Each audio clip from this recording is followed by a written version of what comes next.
Halo semuanya, Assalamualaikum warahmatullahi wabarakatuh. Balik lagi dengan saya Ano di Bro Ano, dan berita yang up to date dan pastinya akan sangat menarik buat kalian para pecinta roda 2 yang menginginkan motor-motor dengan pabrikan ternama semacam Yamaha, Honda, dan yang lainnya itu masuk ke ranah motor listrik.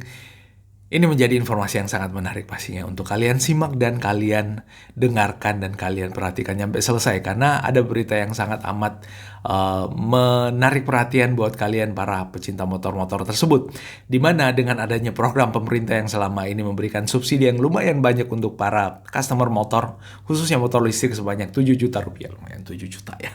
Kita dapat subsidi 7 juta terhadap pembelian motor-motor listrik. Ini menarik minat daripada beberapa produsen motor besar di Indonesia untuk juga masuk ke dalam program motor listrik yang dapat subsidi 7 juta itu. Di beberapa video sebelumnya saya udah sampaikan mengenai salah satu motor listrik yang cukup viral dengan harga yang sangat murah menurut saya untuk motor listrik, di mana harganya dibanderol hanya 13 jutaan aja. Dan itu berlaku karena adanya subsidi dari pemerintah. Kalau misalkan subsidinya 7 juta, motor yang dipasarkan 13 juta, berarti harga asalnya adalah 20 juta. So, apakah kalian tertarik untuk motor-motor listrik dan ingin membeli motor listrik? Simak dulu ulasannya sampai selesai. Sebagaimana ulasan yang diangkat oleh cnnindonesia.com, disampaikan bahwa Honda daftarkan motor listrik untuk ikut subsidi 7 juta rupiah. Yamaha juga menyusul. Wah, luar biasa. Honda nggak mau kalah. Honda nggak mau menyerah, Honda nggak mau patah semangat. Intinya Honda tetap terdepan intinya dalam hal teknologi. Nggak peduli soal rangka ESAF, ribut-ribut rangka ESAF, petisi customer untuk melakukan recall dan lainnya, udah kesampingan aja. Kita sekarang bertarung atau bersaing di dunia motor listrik. Kalian tertarik untuk membeli motor listrik Honda yang jelasnya ini nggak pakai rangka ESAF. Semoga aja nggak pakai rangka ESAF. Yamaha, ya menarik juga intinya. Nah, di CNN Indonesia sampaikan bahwa Ketua Asosiasi Sepeda Motor Listrik Indonesia atau AISMOLI.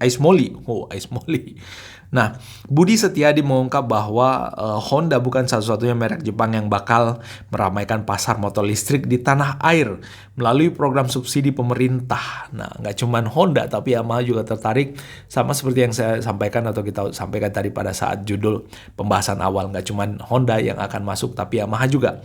Nah, dalam waktu dekat, ia memproyeksi Yamaha bakal ikut meramaikan pasar motor listrik di Indonesia.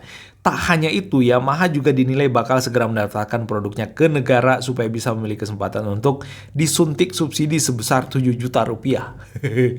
Ngeri-ngeri sedap ya, Yamaha masuk ke program pemerintah untuk disuntik subsidi. Pabrikan besar yang namanya udah sangat ternama. Namanya udah sangat ternama, teman-teman, gimana sih? Honda juga sudah sangat amat ternama, jadi intinya kayak gitulah. Kalau mereka masuk, wah kesian si Isuzu, lalu kemudian ada Polytron juga kalau salah udah memproduksi motor listrik, dan banyak lagi intinya yang selama ini memproduksi motor listrik. Apakah bisa bersaing dengan Yamaha dan Honda? Kita lihat aja nanti. Nah, karena saya yakin sekarang Honda sudah mulai, mungkin dalam waktu tidak lama Yamaha main juga, kata Budi, di Jakarta belum lama ini. Wow, pastinya.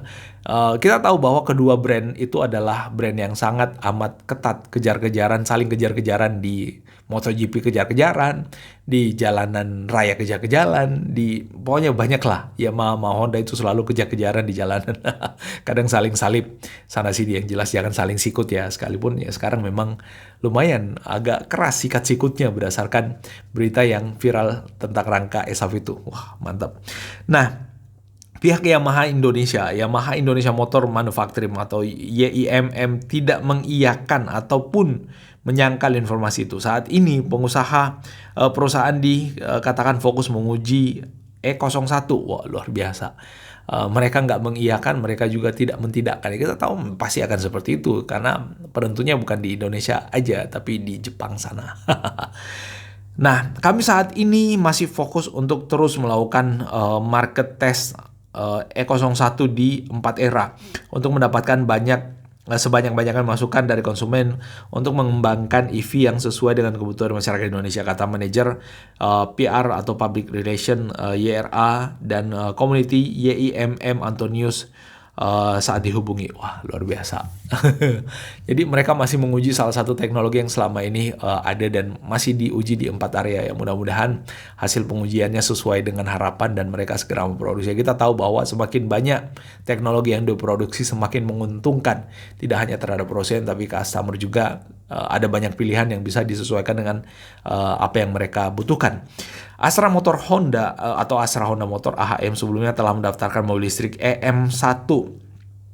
EM1E ke Kementerian Perindustrian atau Kemenperin agar produk tersebut mendapatkan subsidi pembelian sebesar 7 juta rupiah per unit. Kalau saya sih saran saya periksa dulu apakah rangkanya tuh kokoh apa enggak. Ya aduh. Ya harusnya sih nggak menggunakan rangka ESAF lah ya. Harusnya bisa lah ya kalau menggunakan rangka ESAF. Segerakan, percepat, jangan dilama-lamain. Nah, Budi bilang status Honda saat ini hanya tinggal melakukan proses administrasi dan perhitungan tingkat komponen dalam negeri atau TKDN untuk EM1E-nya. Setelah itu produk tersebut bisa masuk ke dalam sistem Sisapira sehingga menjadi pilihan baru bagi masyarakat pembeli motor listrik dengan subsidi. Tinggal proses administrasi berarti intinya tinggal sedikit aja, tinggal secuil aja. Udah langsung bisa dibeli oleh customer untuk motor listrik Honda dengan subsidi. Kalau misalkan setelah subsidi harganya kurang lebih 13 jutaan juga sih, sosok lah ya, 13-14 juta, paling mentok 16-15 jutaan lah ya. Itu pastinya tetap akan menarik untuk dibeli oleh halayak umum. Kita tahu bahwa motor Honda yang non listrik itu yang paling murah kalau nggak salah ada 18 jutaan ya. Kalau nggak salah, koreksi kalau saya keliru.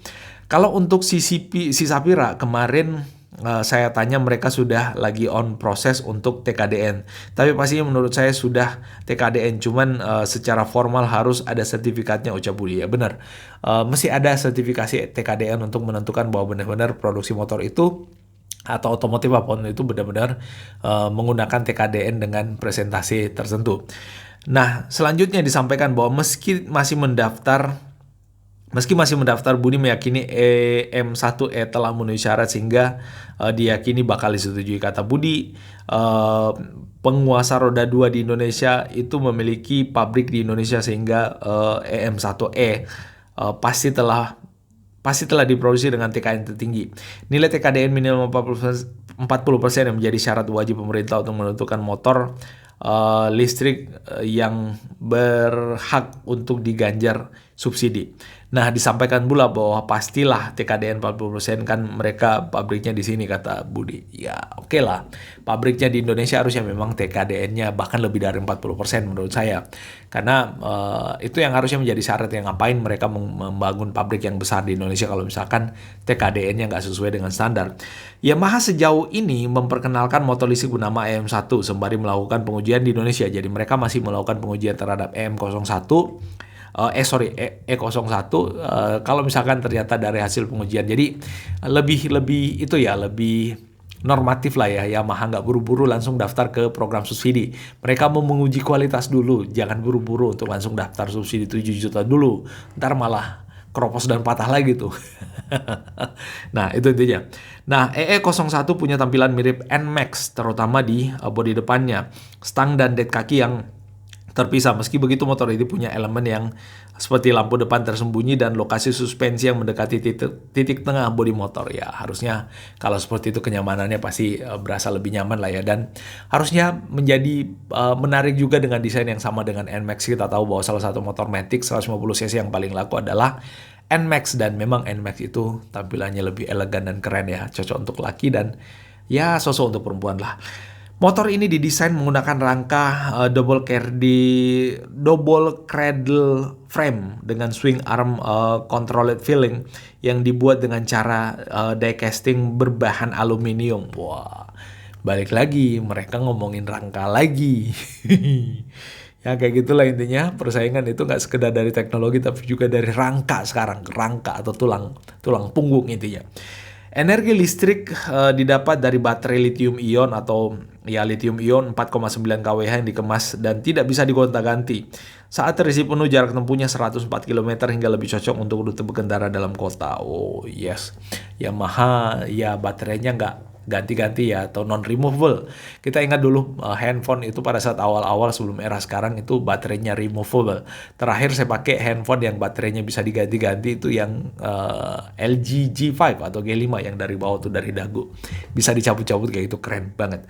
Nah, selanjutnya pengisian baterai menggunakan tipe fast charging hanya 1 jam.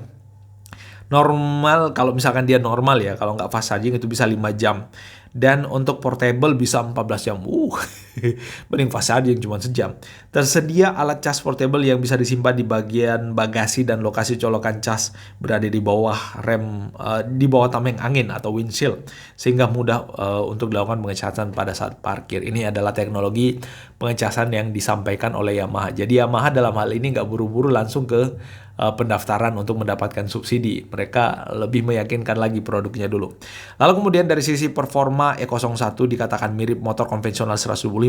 Ada 3 mode pengendara yang bisa dipilih, yaitu Eco, selalu yang lebih irit itu Eco, dan long life baterainya pasti lebih panjang. Lalu kemudian yang mengeluarkan tenaga 5,4 kW dan torsi 21,4 Nm. Lalu kemudian ada standar dengan tenaga 8,1 kW dan 24 Nm, lebih tinggi lagi, dan serta powerful yang 8,1 kW dan torsinya di angka 30 Nm. Wah, luar biasa. Tergantung kalian sih ya, kalau kalian, tapi kalau misalkan dalam kota sih cukup yang Eco aja lah ya. Lebih hemat dan lebih, ya kita nggak butuh yang kenceng-kenceng amat, lagi yang jual motor listrik pasti torsinya itu sangat amat besar dan badak intinya. Kabarnya Yamaha menyiapkan peluncuran E01 di Indonesia pada tahun 2024. Wah, semakin ketat persaingan antara Yamaha dan Honda. Teman-teman sekalian, mereka akhirnya nggak bersaing dari sisi nunjukin atau pamer-pamer rangka lagi atau getok-getok rangka lagi. Mereka bersaing sekarang di era yang lebih elegan, lebih menarik, lebih cerdas, yaitu era teknologi motor listrik. Semoga ini memberikan manfaat yang baik buat kita semua, dan semoga informasi ini bermanfaat buat teman-teman semua. Jangan lupa tekan tombol subscribe dan gambar jempol ke atas, dan kalau kalian butuh link beritanya ada di tampilan deskripsi yang ada di bawah sini. Itu yang bisa kita share. Kalau ada yang keliru dan salah mohon dimaafkan, dan kita ketemu pada update yang seru menarik berikutnya di Bro Ano, dan assalamualaikum warahmatullahi wabarakatuh, dan bye-bye.